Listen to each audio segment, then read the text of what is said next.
Garuda Express, an international courier service. A heroine అయినా కానీ అన్ని భాషల్లోనూ నటించాలని అనుకుంటుంది. కానీ ఒకచోట బాగా సక్సెస్ అయినట్టయితే వెంటనే ఆ చిత్రరంగానికి కట్టుబడిపోతుంది. మిగతా భాషల్లో నటించిన ప్రయారిటీ మాత్రం తనని ఆదరించిన చిత్రసీమకే ఇస్తుంది.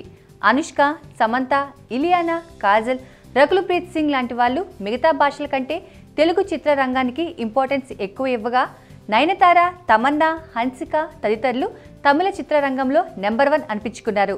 ఈ హీరోయిన్లంతా ఇతర భాషల్లోనూ సినిమాలు చేసినప్పటికీ ఎక్కడ మెజారిటీ సక్సెస్ వస్తే ఆ ఫీల్డ్ని గౌరవించారు.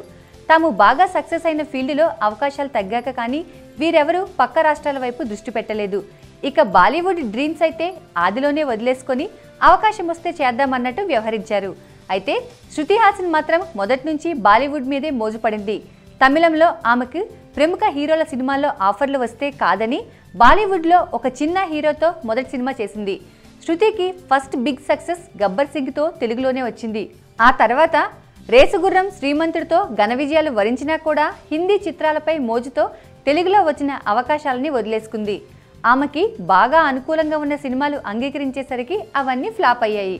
దీంతో ఇటు తెలుగులో ఉన్న స్టార్డమ్ పోయి హిందీలోనూ ఫ్లాప్ అయ్యి ప్రస్తుతానికి అవకాశాలు లేకుండా మిగిలింది.